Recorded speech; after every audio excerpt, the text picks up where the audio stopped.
Donc voilà, j'aime bien ce verset parce que je trouve qu'il nous donne des pistes déjà, de différence entre les hommes et les femmes, des pistes de réflexion pour devenir une meilleure femme, la meilleure femme qu'on puisse et le meilleur homme qu'on puisse, même bien avant le mariage. Assalamu alaikum, salut et bienvenue dans ce nouvel épisode du podcast Cœur Fil Allah. Un podcast pour prendre soin de ta foi et de ta santé. Ces deux trésors liés. La foi, c'est à mes yeux ce qu'on a de plus précieux et notre meilleur allié santé. Car oui, plus on aura une foi forte et plus on s'intéressera et on suivra les préceptes divins. Donc plus on assaignira nos cœurs et nos corps et plus on vivra une vie saine et équilibrée ici-bas et dans l'au-delà, Inch'Allah. Je m'appelle Sophia, je suis musulmane et pharmacienne et je te propose qu'on chemine ensemble vers ces objectifs à travers ce podcast. Prends soin de toi et bonne écoute. Salam alaikum. Salut, comment ça va? Que la paix d'Allah soit sur toi. Wouhou. Bah salut. Salam alaikum. Ravie de faire cet épisode, ravie de te retrouver. J'espère que tu vas merveilleusement bien. Le mariage, s'y préparer mieux pour un mariage heureux. J'avais aussi mariage pieux, mariage heureux. Bon, j'avais plusieurs petites punchlines. Le mariage, comment s'y préparer pour mettre toutes les chances de son côté? Comment vraiment faire en sorte que la période de célibat soit une opportunité pour se préparer au mieux? Après, si tu es déjà marié, tu peux toujours rester. Parce que je pense qu'il y a plein de choses que tu peux quand même apprendre ou réapprendre, écouter. En tout cas, voilà, le rappel profite aux croyants. Dans cet épisode concernant le mariage, j'avais envie, avant de parler de l'union d'un homme et d'une femme, qu'on revoie ensemble quelles sont en fait les différences intrinsèques entre un homme et une femme, quelles sont leurs différences à travers les études médicales actuelles, les recherches scientifiques, et quelles sont les différences à travers notre Coran, et donc quel est le rôle de chacun. Ensuite, dans les prochains épisodes de cette rubrique mariage, Inch'Allah, on pourra voir quel est le but d'un mariage. C'est quand même plutôt sympa à savoir. Le vrai but d'un mariage et comment on a pu être détourné en fait de ce but à travers la société du divertissement, l'incitation aux passions, etc., etc. Donc en fait revenir vers le mariage tel que Dieu l'a établi. Et ensuite, on pourra voir comment faire le bon choix, Inch'Allah, le choix le plus judicieux pour nous, un bon époux, une bonne épouse pour nous. Et ensuite, comment se préparer, nous, à être une bonne épouse ou un bon époux. Et ensuite, quelques clés que j'ai trouvées dans mes recherches sur comment faire fonctionner un mariage, comment on peut désamorcer certains conflits, comment on peut prévenir certains conflits, etc. Donc voilà, un sacré programme.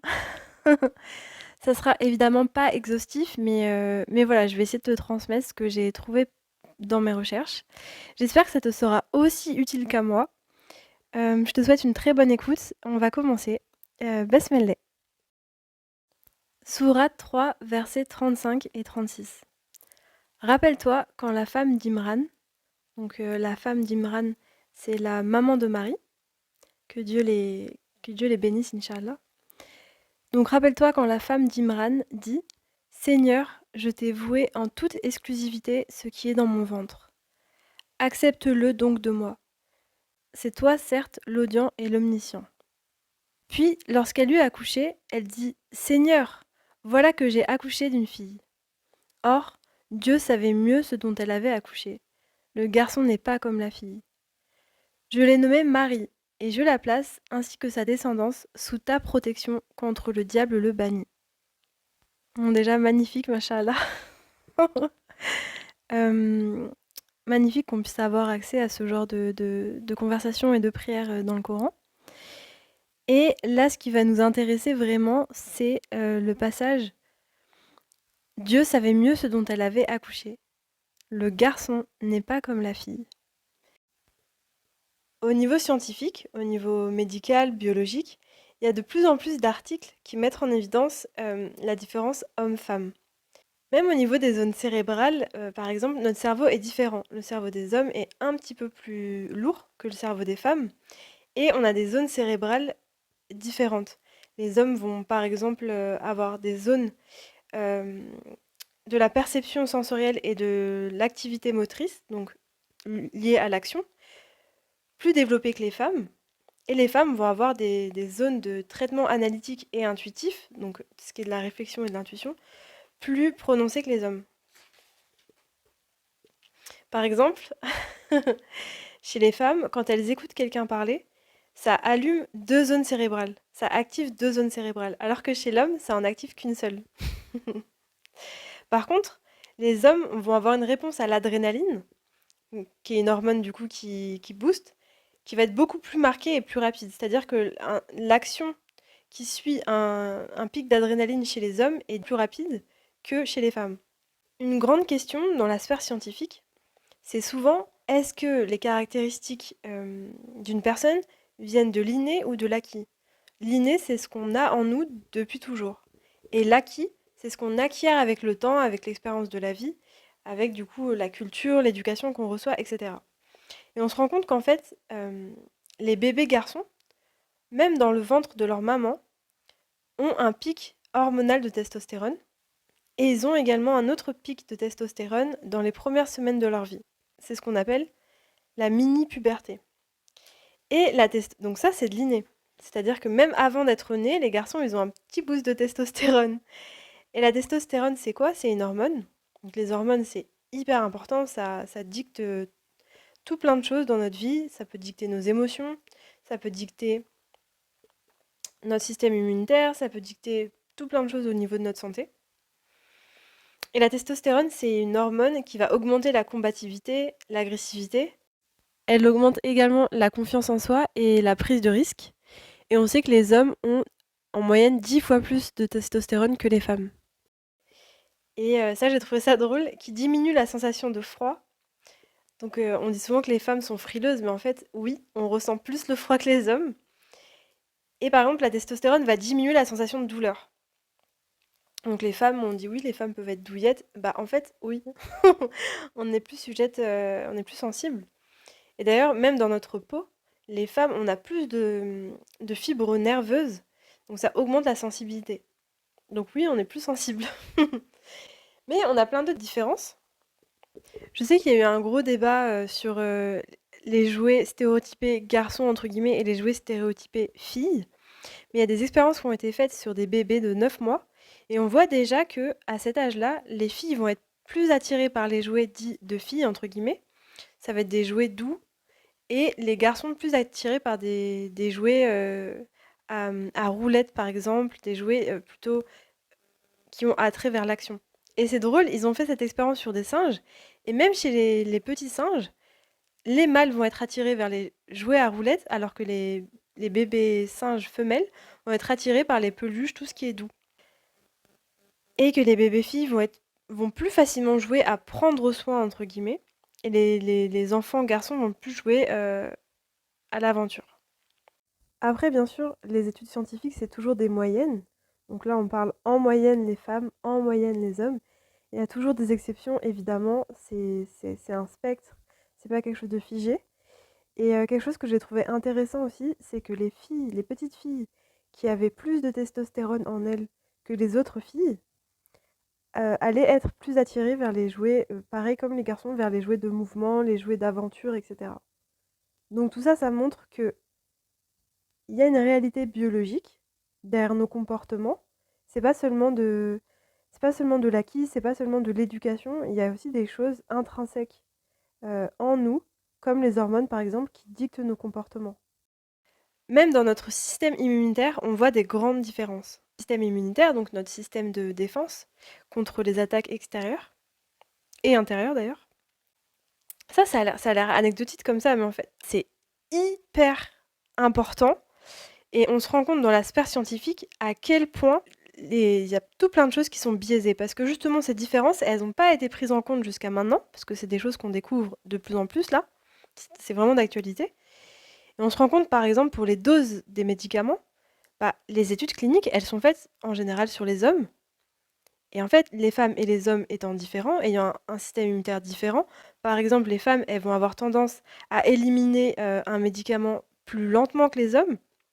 Tout ça, en fait, ça fausse. Ça veut dire que quand on est une femme et qu'on prend un traitement, bah, c'est pas forcément la bonne dose. Parce que c'est des études souvent qui ont été faites sur les hommes.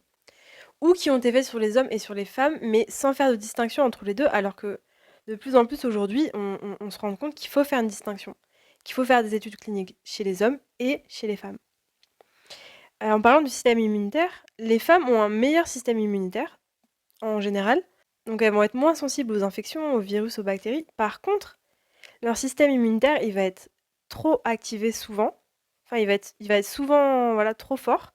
Et donc, il y a énormément de maladies auto-immunes qui touchent beaucoup plus de femmes que d'hommes.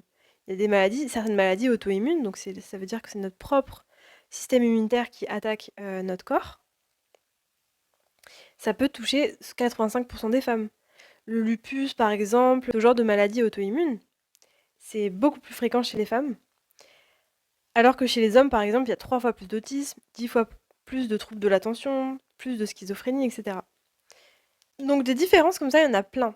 Par exemple, on dit que les femmes, elles pleurent plus que les hommes, c'est vrai. Et les larmes, en fait, elles sont composées d'hormones et de protéines, et d'hormones de prolactine. C'est l'hormone qui permet aux femmes de produire du lait quand elles sont mamans.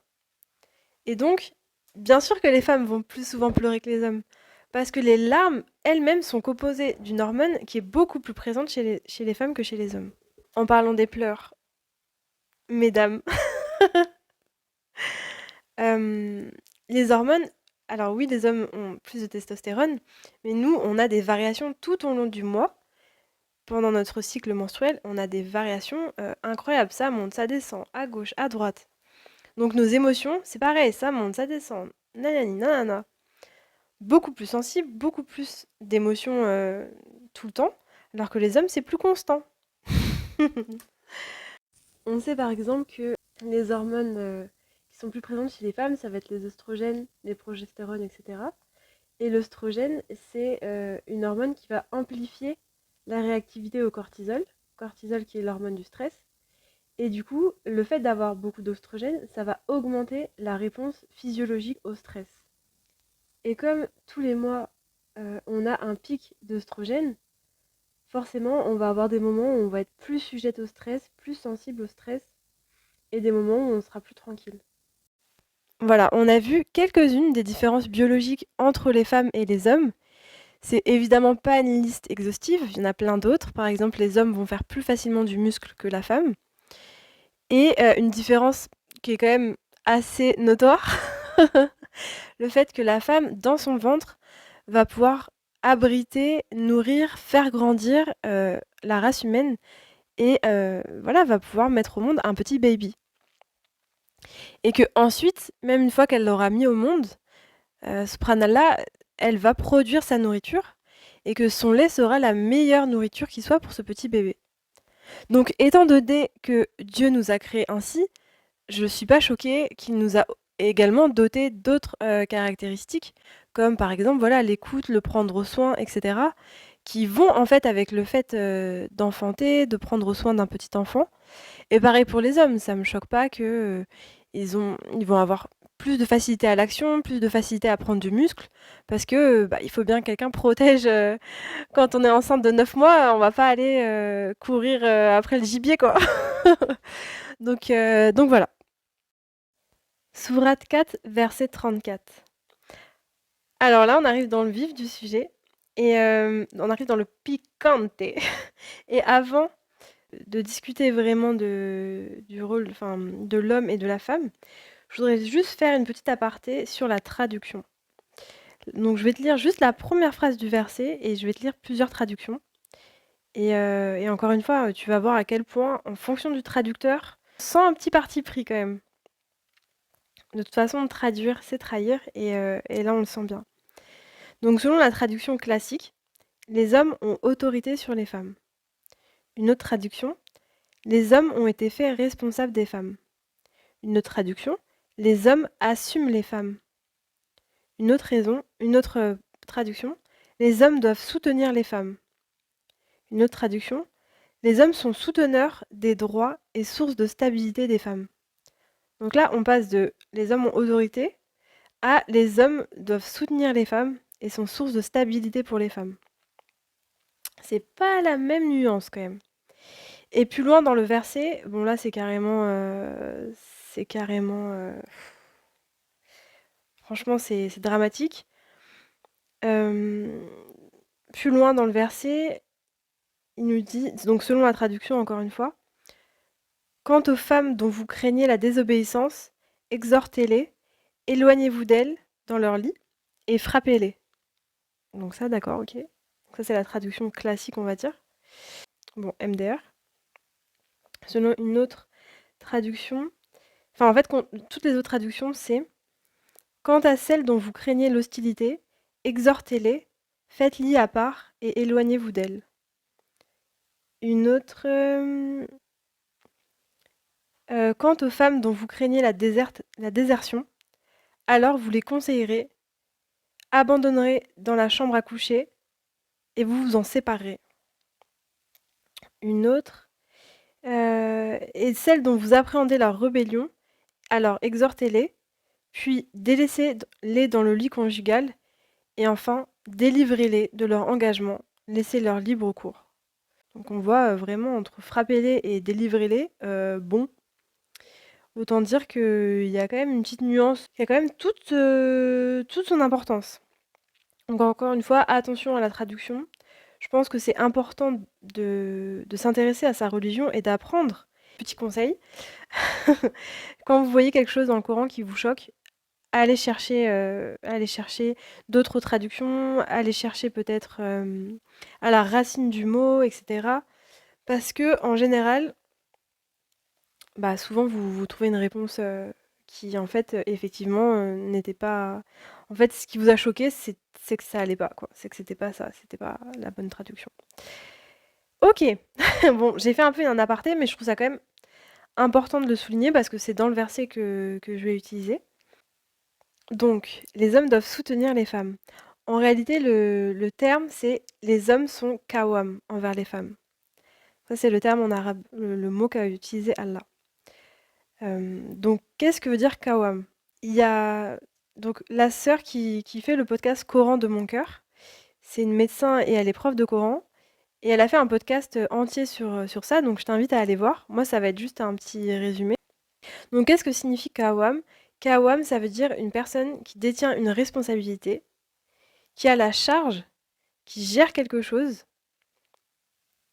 qui est juste, qui est constamment impliqué, qui est dévoué, qui est protecteur, qui est un soutien, qui prend soin, qui surveille, qui assume, qui défend. Voilà, donc c'est tout ça. Les hommes font tout ça aux femmes. Ils protègent, ils soutiennent, ils assument, ils défendent. Et là, ce qui est intéressant, c'est qu'on voit que c'est inné, c'est intrinsèque. C'est pas seulement avec son épouse, ou c'est pas les hommes pieux. Non, là, il parle des hommes. Les hommes sont comme ça, naturellement. Et c'est leur rôle. C'est le rôle que Allah leur a donné. C'est pas seulement avec son épouse, c'est avec les femmes, donc les femmes de sa famille, etc.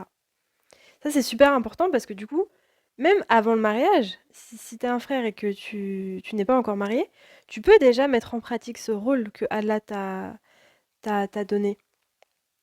Tu peux le pratiquer avec ta mère, avec tes sœurs, avec les femmes autour de toi. Inch'Allah. La suite du verset.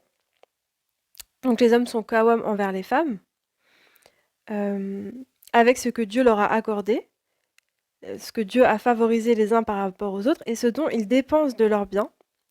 Et ensuite, on a les femmes vertueuses sont dévotes, gardiennes du secret, en raison de ce que Dieu garde.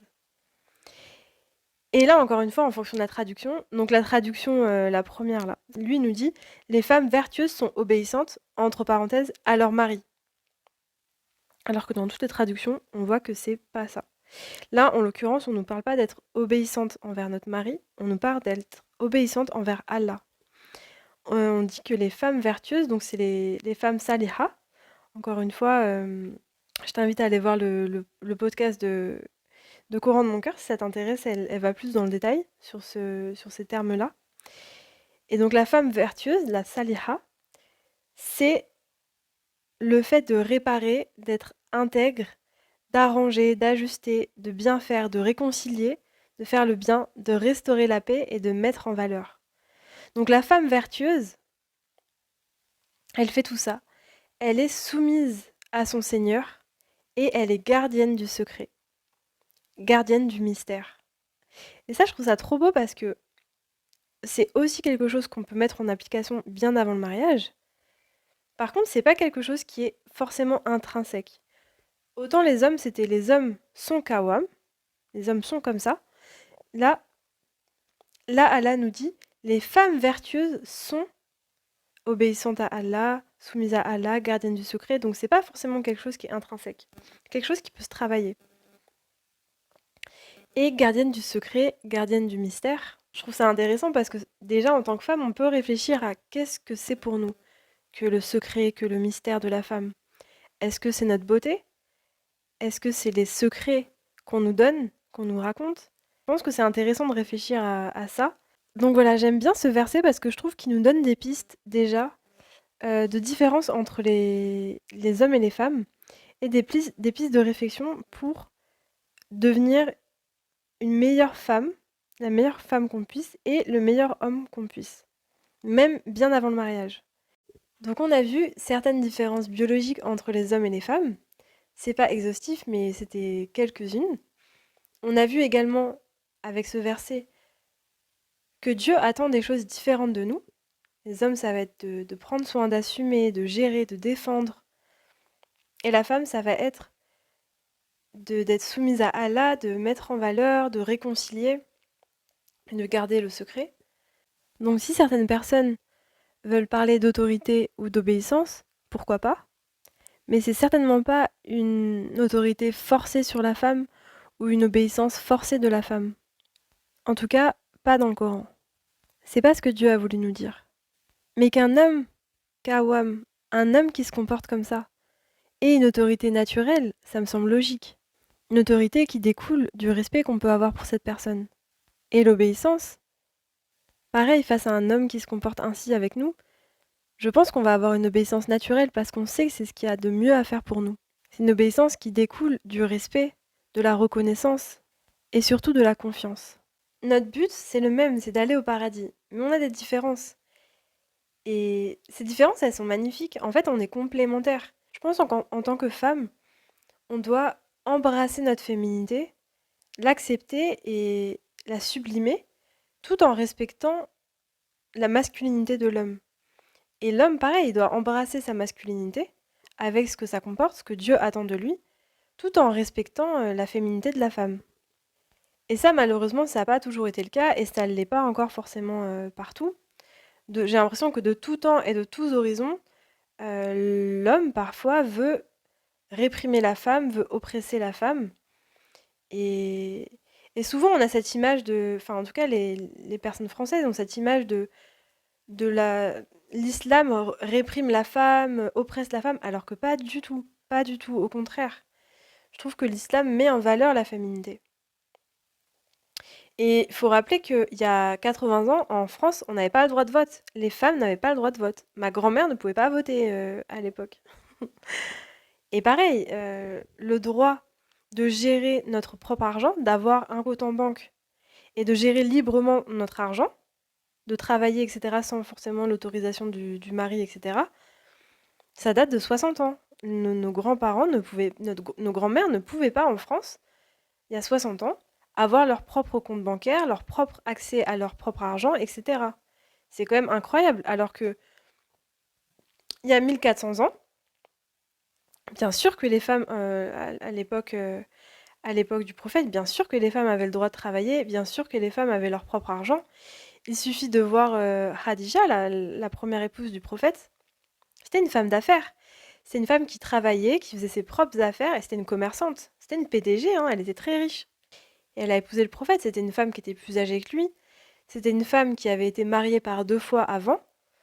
Donc ça, pareil, autant les personnes athées peuvent avoir des a priori sur l'islam, autant certains musulmans, musulmanes, eux-mêmes, de par la méconnaissance de leur religion, essayent d'enfermer la femme dans une case, essayent de... Voilà, les femmes n'ont pas le droit de sortir, les femmes c'est à la cuisine, une femme qui n'est pas vierge ne vaut rien, pas du tout. Elle n'était pas vierge, elle avait été mariée 2 fois avant le prophète, elle était veuve, elle avait déjà eu des enfants avant. D'ailleurs, quand on regarde les femmes que le prophète a aimées et a épousées au cours de sa vie, une seule était vierge. Toutes les autres femmes, c'était des femmes qui étaient issues de divorce, c'était des femmes qui étaient veuves. Dans l'islam, il n'y a pas ce tabou du divorce et il n'y a pas cette obsession de la virginité, qu'on peut retrouver malheureusement dans certaines communautés aujourd'hui. Khadija, ça a été la première des musulmanes, ça a été le plus grand soutien du prophète, que la paix d'Allah soit sur eux. Et selon les hadiths, ça a été aussi sa plus grande histoire d'amour au prophète. Et tant qu'elle était vivante, il ne s'est jamais remarié avec une autre femme. Il est resté que avec elle jusqu'à ce qu'elle meure. Et une fois qu'elle est morte, plus tard, il s'est remarié. Il a accueilli chez eux un fils de Khadija d'une ancienne union. Enfin, tout ça pour dire que quand on cherche, quand vraiment on essaye d'apprendre un peu plus sur sa religion, on apprend qu'il y a beaucoup de préjugés, de choses qu'on nous met dans la tête, que ce soit quand on est athée ou quand on est musulman, qui sont fausses vis-à-vis de l'islam. Et surtout de la place de la femme en islam. Je pense à Amarat, désolée pour l'accent. C'était une femme qui a combattu auprès du prophète, qui a fait des batailles avec le prophète et qui a protégé le prophète, qui a été vraiment très efficace dans sa protection, qui s'est battue auprès de lui, etc. On a un hadith où le prophète, paix soit sur lui, nous dit « À ma droite, à ma gauche, partout où je me tournais, je la voyais se battre pour me défendre. » Il y avait également des femmes médecins, il y a 1400 ans. Là, ça va être plus compliqué au niveau de l'accent, mais Ar-Ruba'i, c'est une femme qui était médecin. Elle prodiguait des soins aux blessés. Il y avait plein, en fait, des femmes qui travaillaient. Donc l'islam n'interdit pas à la femme de travailler. Par contre, en tant qu'humain, on est soumis à des règles biologiques qui font que si on souhaite avoir des enfants, c'est à la femme de porter l'enfant dans son ventre et ce sera à la femme de le nourrir. Car rien de mieux pour un bébé que le lait maternel. On sait que le lait maternel, par rapport au lait pour bébé qu'on peut acheter en pharmacie, etc., il a énormément de bienfaits. Que ce soit sur le système immunitaire, sur le microbiote intestinal. C'est vraiment mieux pour le bébé et surtout, même une fois adulte, on peut voir encore des différences entre les personnes qui ont été allaitées et des personnes qui ne l'ont pas été.